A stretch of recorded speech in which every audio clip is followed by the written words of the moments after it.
Hello everyone. आपण या सिरीजमध्ये सायकोलॉजिस्टची ओळख करून घ्यायचा प्रयत्न करतोय. ते कुठे काम करतात, कसं काम करतात, त्यांचा अनुभव काय आणि त्यांचं शिक्षण काय. आज आपल्यासोबत आहेत भूषण होनराव, जे कल्याणमध्ये प्रॅक्टिस करतात. हॅलो भूषण. हॅलो, कशा आहे तुम्ही? मी एकदम मजेत. तुमचं कसं चाललंय सध्या काम? आहे मस्त आहे. आता कोरोनामुळे थोडेसे पेशंट्स आहेत कमी, पण काउन्सिलिंग वगैरे असतात बरेचसे. सो कोरोनामध्येही सध्या लॉकडाऊनमध्येही काम चालू आहे. ऐकून बरं वाटलं का? चालू आहे. बऱ्याच पेशंट्सला गरज पडते. मला एक सांगाल का, तुमचा अनुभव मला जो माहिती आहे, खूप मोठी जर्नी आहे. तुम्ही ग्रॅज्युएशन केलंय, मास्टर्स केलंय, डिप्लोमाही केलेला आहे आणि एमफिल पण केलेला आहे, इतर ठिकाणी कामही केलेलं आहे. पण तुमची जी इच्छा आहे सायकोलॉजी शिकण्याची, ती कुठून सुरुवात झाली आणि का तुम्हाला सायकोलॉजी शिकावंसं वाटलं आणि का सायकोलॉजिस्ट बनावंसं वाटलं? अच्छा, जर खरं सांगायचं झालं तर बेसिकली म्हणजे त्याच्यामुळं तिकडं 12वी पर्यंत तरी काय मला एक एज्युकेशनमध्ये जास्त इंटरेस्ट नव्हता. माझी हॉबी क्रिकेट होती आणि मग मी त्याच्यामध्ये जास्त वेळ घालवायचो. पण मग आता 12th झाल्यानंतर पुढं करायचं काय हा प्रश्न होता. त्याच्यानंतर मग ग्रॅज्युएशन करायचं ठरवलं. ग्रॅज्युएशन करायचं आणि मग एमपीएससी, यूपीएससीची एक्झाम द्यायची. सो ग्रॅज्युएशनला फर्स्ट इयरला ऍडमिशन घेतलं खरं, पण मग त्याच्यामध्ये सब्जेक्ट निवडायचे होते 6 आणि मग मी इकॉनॉमिक्स सब्जेक्ट घेतला. पण मग सरांनी असं सांगितलं की इकॉनॉमिक्सचे ऍडमिशन फुल झालेत आणि आता सायकोलॉजी हा विषय आहे आणि तुम्हाला तो घ्यावा लागेल. सो मी सांगितलं की नाही, मला सायकोलॉजी नको आहे. पण तरी सुद्धा त्यांनी सांगितलं की ऑप्शन नाही तुमच्याकडे, कारण आता इकॉनॉमिक्स फुल झालं. तर ठीक आहे, मला सायकोलॉजी घेऊ. सायकोलॉजी फर्स्ट इयरला घेतला आणि मग हळूहळू समजायला लागले की सायकोलॉजीमध्ये बऱ्याचशा गोष्टी आपल्याशी रिलेटेड आहेत, किंवा आपण कसं विचार करतोय, कसं वागतोय, काय करतोय, ह्या संबंधित गोष्टी कळायला लागल्या मला. आणि मग हळूहळू इंटरेस्ट यायला लागला की अरे हा सायकोलॉजी खरंच चांगला आहे. मग सेकंड इयरला ठरवलं की सायकोलॉजीच घ्यायचं आहे आपल्याला. मग सायकोलॉजी घेतला सेकंड इयरला. सेकंड इयर केलं कम्प्लीट. आता म्हणलं की ग्रॅज्युएशन आपल्याला सायकोलॉजी मधूनच करायचं. सो थर्ड इयरला काय झालं की थर्ड इयरला आमच्या कॉलेजला डिपार्टमेंट नव्हतं सायकोलॉजीचं. सो मग आता कॉलेज चेंज करायची वेळ आली. मग सेकंड थर्ड इयर डिपार्टमेंट ज्या ठिकाणी आहे त्या ठिकाणी परत ऍडमिशन घेतलं. मग ट्रॅव्हलिंग चालू झालं माझं की जाऊन येऊन शिकायला लागलो, मी कॉलेज करायला लागलो. मग असं करत करत माझं ग्रॅज्युएशन कम्प्लीट झालं. पण मग ग्रॅज्युएशन कम्प्लीट होता होता माझं आणि माझ्या मित्राचं कम्युनिकेशन झालं की आता पुढे करायचंय काय. मग त्याने मला ऑप्शन दिला की आपण क्रिमिनल सायकोलॉजी करू शकतो. मग मी त्याच्याशी संबंधित माहिती गोळा करायला लागलो की कुठं आहे, काय आहे, कुठं कोर्स आहे, कसं करावं लागतं. मग त्याच्यानंतर मला एका ठिकाणी समजलं की आपल्याला ते पीजी करावं लागेल, ते करणं गरजेचं आहे. सो मग आता कुठं घ्यायचं ऍडमिशन, त्यासाठी मग मी अप्लाय केलं आणि मग पुणे युनिव्हर्सिटीसाठी नंबर लागला होता. पण खरं सांगायचं तर माझं इंग्लिश थोडंसं वीक होतं. त्याच्यामुळे मग मला असं माझ्या मित्राने सांगितलं की पुणे युनिव्हर्सिटीमध्ये पूर्ण इंग्लिश आणि संपूर्ण इंग्लिशमध्ये सिलेबस राहील आणि मग तिथे शिक्षक वगैरे कोऑपरेटिव्ह आहेत, पण जिथं खरंच गरज आहे त्या ठिकाणीच, आणि जास्त काही अशी हेल्प नाही करणार, हे नाही. सो भीती दाखवली. सो मग मी ठरवलं की आपल्याला नाही जमणार तिकडे ऍडमिशन घेणं आणि मग मी कॅन्सल केलं ते घ्यायचं. मग नंतर सर्च केलं की मराठी सिलेबस कुठं आहे आणि मग त्या ठिकाणी मी एम ए करायचं ठरवलं. आणि मग असं करत करत मला BSc कॉलेजला बारामती या ठिकाणी नंबर लागला आणि मग तिथं सिलेबस मराठीमध्ये होता. मग जाऊन येऊन करायचं. माझं 65 किलोमीटरचं रोजचं रनिंग असायचं. जायचं 65 आणि यायचं 65. आणि कॉलेज मोठं होतं. गावाकडून मी पहिल्यांदा सिटीमध्ये जर गेलो असेल तर बारामती सिटी होती आणि मग त्या ठिकाणी कॉलेज मोठं, तिथली लोकं मोठी. त्याच्यामुळे माझ्या मनामध्ये एक भीती बसली की अरे यार, आपण गावाकडून आलोय आणि आपल्याकडे लोक बघून हसतील की आपण करत एका मार्क कमी मिळवलं किंवा काय. त्याच्या भीतीनं मी अभ्यास करायला लागलो आणि फर्स्ट इयर कम्प्लीट झालं. फर्स्ट इयरचा रिझल्ट आला. 65% एका मुलीला पडली. सो आमच्याकडे कोणी लक्ष दिलं नव्हतं, कारण आम्ही असंच वर्गामध्ये आहे अशा पद्धतीचे होतो. आणि मग 65 मिळाले. त्याच्यानंतर मग मला विचारलं तर मला 69% होते. आणि मग तिथून पुढं हळूहळू मग मी अभ्यास करायचं ठरवलं की बाबा ठीक आहे, आपल्याला आता ह्याच्यात करिअर करायचंच.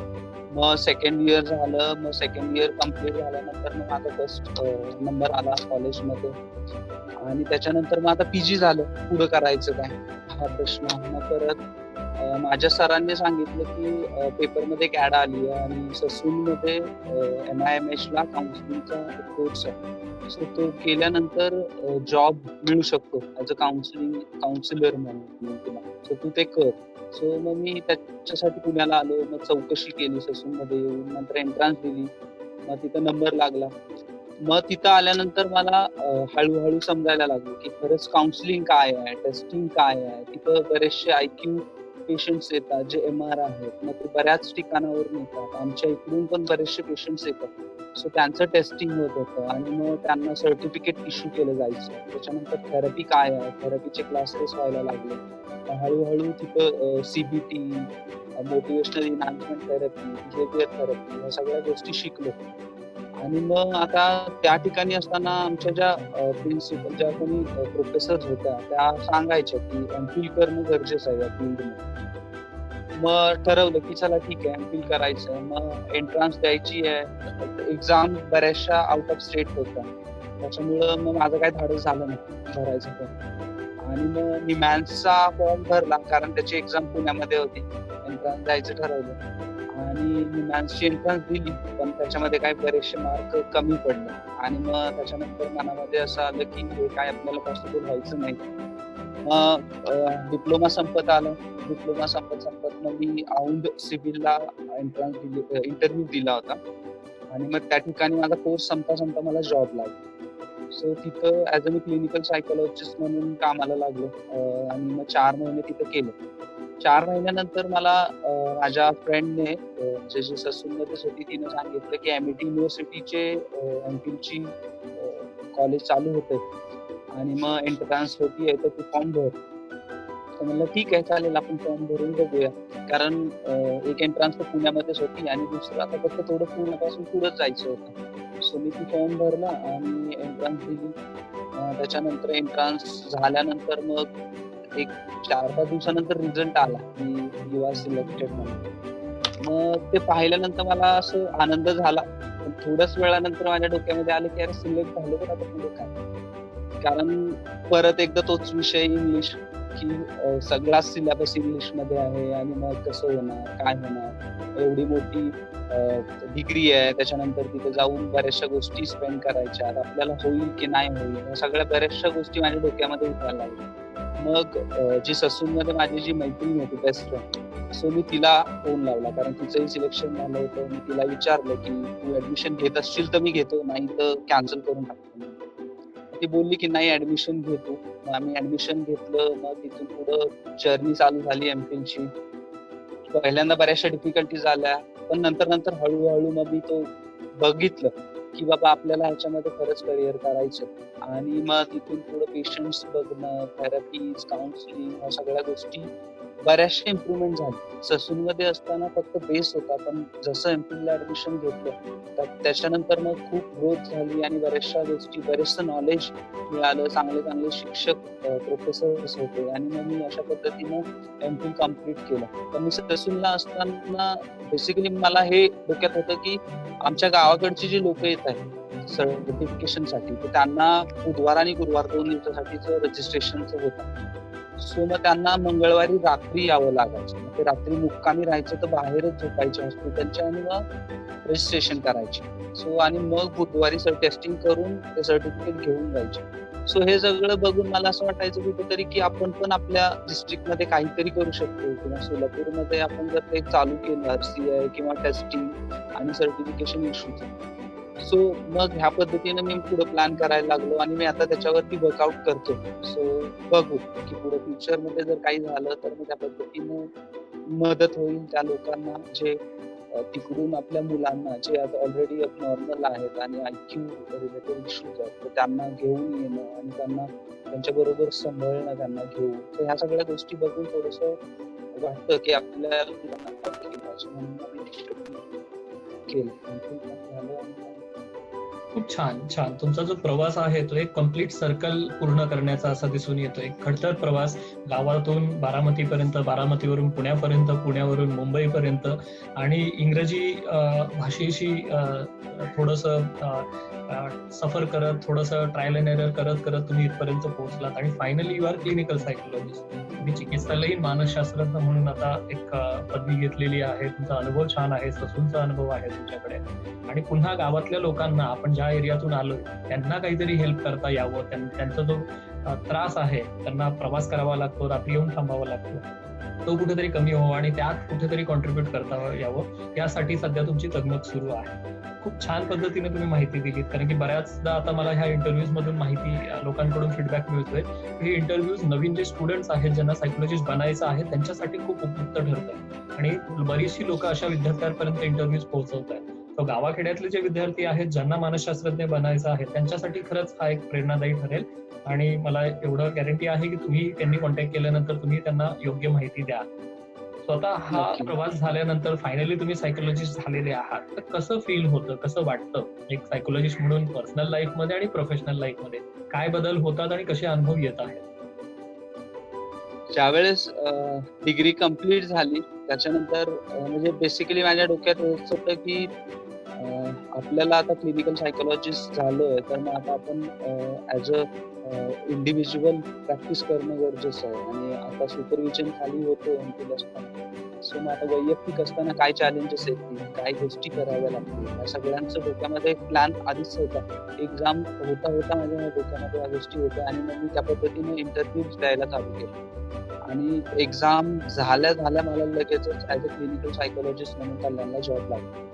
रिझल्टची वाट नाही पाहिली किंवा काय होणार काय नाही होणार ह्याच्या व्यतिरिक्त मी माझा प्रयत्न चालू केला आणि म्हणून मग मी रिझल्ट लागायच्या अगोदर कल्याणला ऍज अ क्लिनिकल सायकोलॉजिस्ट म्हणून कामाला लागलो आणि मग तिथून पुढं हळूहळू प्रॅक्टिस करायला लागलो. त्यावेळेस समजायला लागलो की अरे हा पेशंट काय आहे, मग आता मी काय करतो. आता तर तिथं मॅम होत्या किंवा सर होते ज्यांना प्रॉब्लेम आला तर डिफिकल्टी झाल्या तर डिस्कस करायला यायचं. मग आता मी कुणाशी डिस्कस करू किंवा काय करू, तर मग डिस्कस करायला कोणी नाही. मग दुसरा ऑप्शन एक आहे की माझ्या मैत्रिणीने मला सांगितलं होतं की जोपर्यंत तू स्वतः काही करणार नाही तोपर्यंत तुला काही येणार नाही. सो मग मला आता ते लक्षात यायला लागलं की अरे आता इथं कोणी नाही, तर मग बुक्स आणि इंटरनेट माझ्याकडे आहे ज्याच्यामध्ये मी माहिती कलेक्ट करू शकतो. मग मी हळूहळू रीड करायला लागलो, बऱ्याचशा गोष्टी समजायला लागल्या. मग इंडिव्हिज्युअल क्लायंट्स हँडल करायला लागलो. मग की डिप्रेशन काय आहे किंवा एन्झायटी झाली आहे, डिप्रेशन आलंय किंवा बाकीचे प्रॉब्लेम आहेत आपण हँडल कसे करू शकतो, हे मग मी नॉलेज हळूहळू इंटरनेट किंवा बुक्स बघून घ्यायला लागलो आणि मग आता बऱ्याचशा डिप्रेशनच्या केसेस मी चांगल्या पद्धतीने हँडल करतो किंवा मी डी ॲडिक्शन सेंटरमध्येही काम करतो. रिहॅबिलिटेशन सेंटर आहे तिथं. सो बरेचसे अल्कोहोलिक पेशंट्स आहेत त्यांच्या बरोबर बऱ्याचशा गोष्टी करतो किंवा बऱ्याचशा ऍक्टिव्हिटीज चालू आहेत. सो हे सगळं करून मला आता थोडंसं एक मनाला असं वाटतं की हा मी यासाठी कॅपेबल आहे किंवा मी हे सगळं करू शकतो वैयक्तिक. हे सगळं एमफिल झाल्यानंतर, कारण ज्यावेळेस एमफिल मध्ये होतो त्यावेळेस बऱ्याचशा गोष्टींचं नॉलेज नव्हतं ते मला त्या ठिकाणी मिळालं आणि म्हणून मग मी आता समाधानी आहे की या गोष्टी करतोय, त्याच्यामध्ये मला आनंद आहे. अगदी छान. सो तो एक कॉन्फिडन्स आता आलेला आहे आणि जी सुरुवात तुम्ही सांगितली, जी माहिती दिली ती खूप महत्वाची आहे. नवीन जे विद्यार्थी आहेत किंवा सायकोलॉजिस्ट आहेत जे आता प्रॅक्टिस करायला सुरुवात करणार आहेत, सो त्यांच्यासाठी ते महत्वाचं आहे की सुरुवातीला थोडं कन्फ्युजन येतं किंवा मग सेल्फ डाऊट येतो की मला होईल का, माझ्याकडून होईल का, मला जमेल की नाही जमणार. तर त्यामध्ये जो तुमचा प्रवास आहे त्या पद्धतीने तुमच्या मैत्रिणीने सांगितलं की आता सुरू करावंच लागेल आणि जेव्हा सुरू करू तेव्हा आपल्याला कळेल की कसं काय काम करायचं, कुठे अडथळे येतील, त्याला कसं सामोरं जायचं. तर ही जी माहिती दिली ती खूप महत्वाची होती. आता मला थोडक्यात सांगा की तुम्ही कुठल्या पद्धतीच्या थेरपीज, टेक्निक्स, पद्धती वापरता आणि कशा पद्धतीचे पेशंट्स किंवा क्लायंट्स तुमच्याकडे येतात? बेसिकली मी आता सीबीटी यूज करतो आणि त्याच्यानंतर सीबीटी बरोबरच एमईटी पण करतो, मोटिवेशनल एनहान्समेंट थेरपी आणि बीटी आहे, बिहेवियर थेरपी आहे. सो ह्या सगळ्या गोष्टी करतो आणि बरेचसे आता यंग जनरेशन मधली लोक आहेत ज्यांचे रिलेशन इश्यूज आहेत किंवा जॉब रिलेटेड इश्यूज आहेत किंवा काही जणांना फोबिया आहे, एन्झायटी आहे, ट्रॅव्हलिंग करायचा इश्यूज आहे. सो ह्या सगळ्या गोष्टीची जी लोक आहेत सो ती मोस्टली जास्त प्रमाणात येतात. काही आहेत ते मॅरायटल इश्यूज आहेत किंवा जे काही पर्सनल इश्यूज आहेत हेही पेशंट्स येतात. सो ओव्हरऑल सीबीटी आणि बाकीच्या गोष्टी आहेत ज्या युजफुल आहे. सो त्या सगळ्या गोष्टी करून जसं की आपली सायकल, थिंकिंग सायकल कशी चालते किंवा आपण कशा पद्धतीनं एबीसी मॉड्यूल कसं आहे, कशा पद्धतीने ते वर्कआउट होतं, आपण कशा पद्धतीने थिंक करतो आणि थिंक करून त्या पद्धतीने आपलं बिहेवियर होतं. सो आपण जर निगेटिव्ह पद्धतीने थिंकिंग करतो तर आपलं वागणं ऑटोमॅटिकली निगेटिव्ह होणार आहे. या सगळ्या गोष्टींचं जे काही सायकल आहे ते चांगल्या पद्धतीने हँडल करून किंवा चांगल्या पद्धतीने एक्सप्लेन करून फर्दर टेस्टिंग, असेसमेंट ह्या सगळ्या गोष्टी करून त्या पद्धतीने पेशंटचे वर्कआउट चालू आहे.